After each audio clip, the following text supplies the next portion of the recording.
They were actually dismantling sections of the Berlin Wall today as jubilation spread across East and West Germany.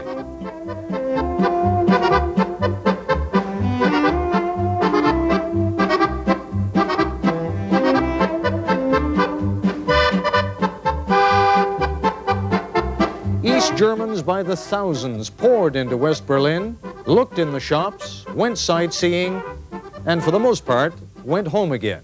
But will they stay? That's our story tonight. This is ABC News Nightline. Reporting from Washington, Ted Koppel.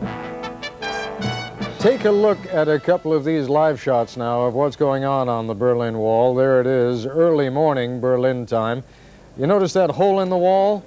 Well, that's what's causing it. It has become, as Barrie Dunsmore had told us just before we went on the air, something of a cottage industry in East Berlin and West Berlin tonight. This business of chipping away and hammering away and breaking away pieces of the wall. And if it goes on like this, the question of how long and whether the wall will stand will indeed become a moot issue. At times today, onlookers might have been forgiven for thinking that the entire population of East Germany was pouring into West Berlin in a sort of political hemorrhage. In point of fact, only 100,000 East Berliners took advantage of their newly granted freedom today, and curiously enough, they demonstrated that the East German government's gamble in allowing free passage may be paying off. Most, indeed almost all of those who passed through the Berlin Wall from east to west today were nothing more than day trippers. They came, they saw, they shopped a little, some of them, and then they went home again. It may be that by granting East Germans the freedom to do what has been denied for so many years, staying in the East may become an acceptable option. We'll be talking about that with the U.S. Ambassador to East Germany a little later. But first, another extraordinary day on both sides of the Berlin Wall. Here's our senior foreign correspondent, Barrie Dunsmore. At 3 o'clock this morning in East Berlin, workers with heavy equipment were in the process of taking parts of the Berlin Wall down. The intention is to create a dozen or more crossing points to make passage to the west even easier. An estimated 100,000 East Germans had come to the west today, but West German radio said that of the first 50,000, only 1,000 actually planned to stay. Though these are very early days, perhaps East Germany's gamble is paying off. When the fruit is no longer forbidden, it may not taste as sweet. Certainly there were today some very sweet moments for Berliners east and west, providing a jumble of sights and sounds.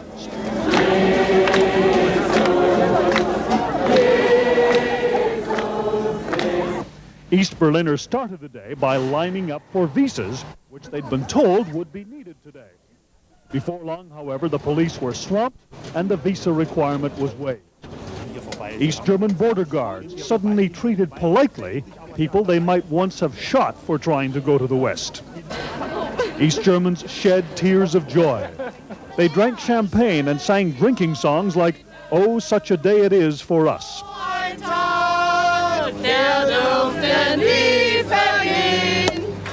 And they spoke words of defiance. The wall will fall, maybe not at once, but maybe in a few years. There were lineups in the west, too. At the bank, where East Berliners qualify for a one-time only $50 gift from the Bonn government. This financed many a shopping spree today, though ultimately a lack of hard currency is likely to curtail a lot of East German foreign travel. While all the fun was going on in the west, East Germany's Communist Party Central Committee was adding the other elements to the East German gamble.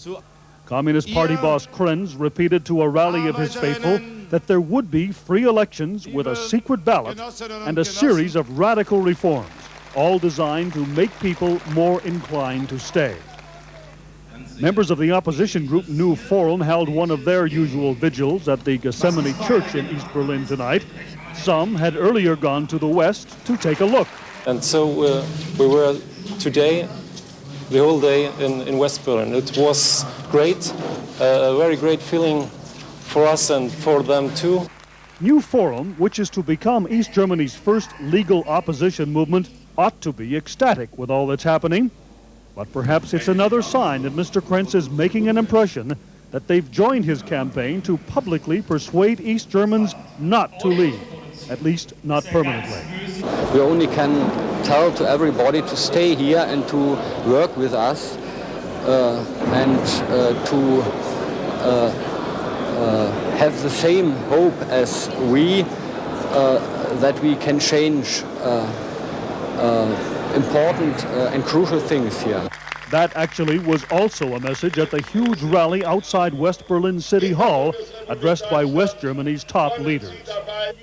Chancellor Helmut Kohl, who had broken off a visit to Poland, told the crowd, "We are and will remain one nation, and we belong together."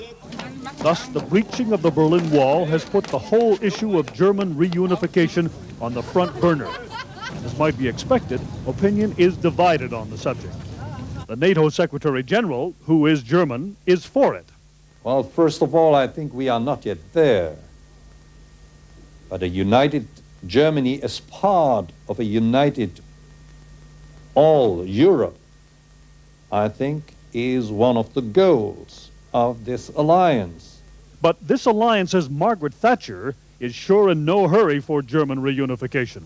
I think you're going much too fast, much too fast. You have to take these things step by step and handle them very wisely. Soviet spokesman Gerasimov today made no bones about Moscow's opposition to one Germany, nor did people from Europe's wartime generation. Let them visit Germany and their relatives at the other side, but please keep them separated. I think that they're doing the wrong thing. I think while they're separated, we'll have no more wars. But once they get together again, God help us later on in life. All this talk of reunification is making the East German authorities nervous. At this point, they're not ready to get married, although for the right price, they probably would like to be good friends.